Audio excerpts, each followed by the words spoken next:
28 line items ay blanco consisting of 13 pages. At kahit ito'y blanco, ito ay pinirmahan, rinatipikahan at inaprubahan at final sa House Bills and Index Service at ginawa ngang enrolled bill. Unconstitutional yun dahil hindi ka pwedeng magpasa ng isang panukalang budget na punong-puno ng blanco. Korupsyon ang may tuturing dyan. Yan ay malaking kabulaanan. Hindi magsha-shutdown ng gobyerno. May mekanismo dyan, yung tinatawag nating reenacted budget. At yung sinasabing so that we can continue destabilizing the government, that is wrong. That is totally misplaced and out of place yung kanyang sinabi.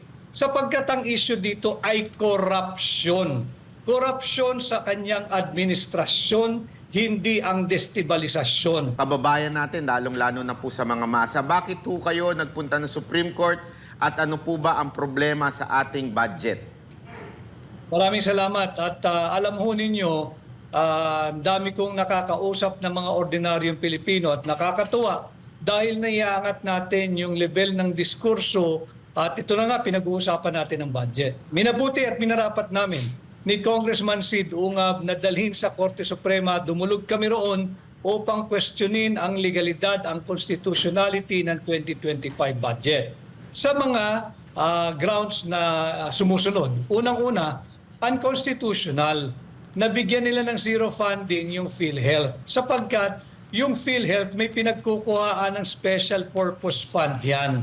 Katulad nung share niya doon sa sin taxes levied on tobacco, sigarilyo, alak at yung mga gumagamit ng matatamis, yung mga sweetened beverages. 80% yan automatic popondohan yung Republic Act 11223 o yung Universal Healthcare Law, kasali dyan ang PhilHealth. Kanya hindi pwedeng bigyan ng zero budget ang PhilHealth. Pangalawa, higit na malaki ang pondong ibinigay sa public works. Unconstitutional din yan sapagkat malinaw sa ating saligang batas, Article 14, nandiyan yan, nakasulat yan, Section 5, na ang pangunahing dapat bibigyan ng prioridad pagdating sa budgeting ay ang Department of Education, hindi ang Public Works. At pangatlo, ito yung magdadalawang linggo ng pinag-uusapan, unconstitutional yung enrolled bill sapagkat puno ito ng blanco.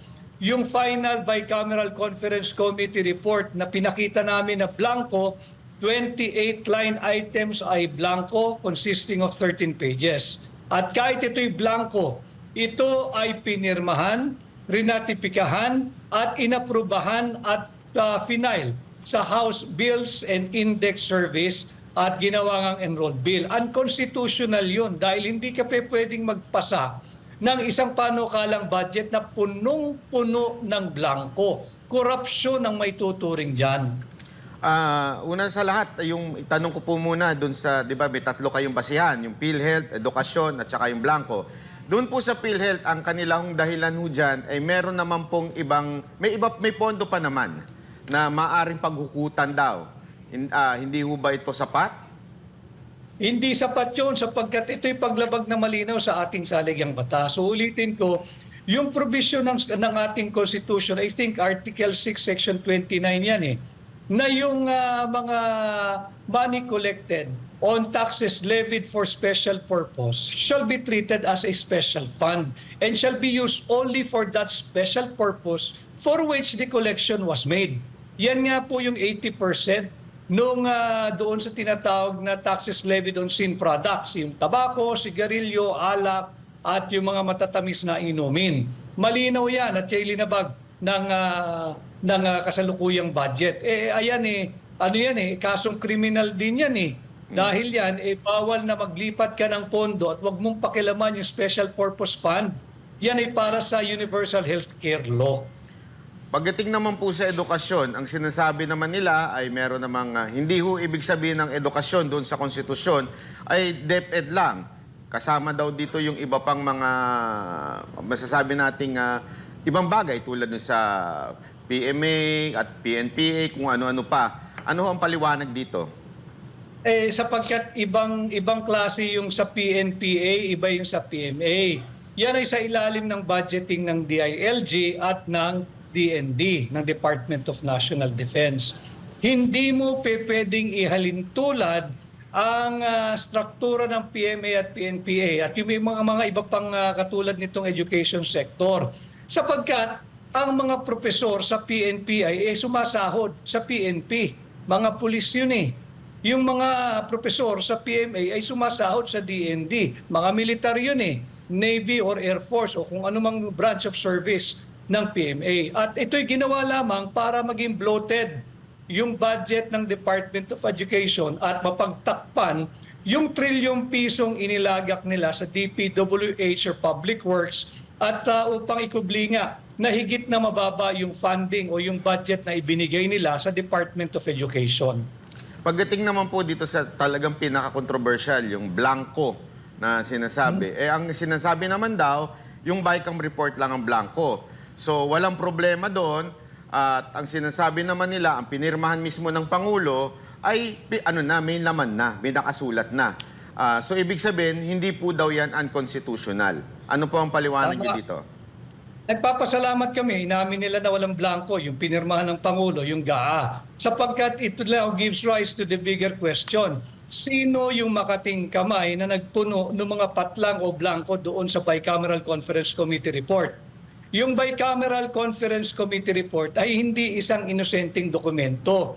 Ito ang pundasyon, ito ang basihan ng ating enrolled bill, yung General Appropriations Bill, yung GAB. Pag yan ay isinumite sa tanggapan ng Pangulo at yan ay napirmahan, magiging GAA yung GAB, magiging General Appropriations Act. At yung GAA natin ngayong 2025 is a clear fruit of a very poisonous legislative process. Inabandona ng ating mga mambabatas, lalo na yung miyembro ng BICAM, yung kanilang sagradong mandato na bantayan, ultimo sentimo ng pera nating mga Pilipino. Somebody made a running computation and around 241 billion pesos ang halaga ng iniwang blanco. 241 billion pesos. Hindi birong pera ito. And again, balat by Coach Oli at Jay, daig pa ng mga barangay na nagpapasa ng konseho sa barangay ang taunang budget nila. Yung konseho ng barangay marunong magpasa ng budget eh. Tanungin nyo sila, mag-interview, 40,000 mahigit ang ating konseho ng barangay. Mag-interview kayo, tanong ninyo kung tama yung budget process sa dinaanan ng ating 2025 budget. Ganon din, yung ating magagaling na mga municipal councilors, city councilors at provincial board members, they know how to pass a proper budget. And they know, and they will attest to this, hindi ka pwedeng magpasa ng budget na merong blanco kahit isang sentimo. That is illegal, that is criminal, that is unconstitutional. Pagdating naman po doon sa sinabi niyong ito'y isang criminal act, do you mean after this pagsampa ninyo sa Supreme Court, kakasuhan din ninyo po yung mga pumirma, yung mga pumirma na blanco po?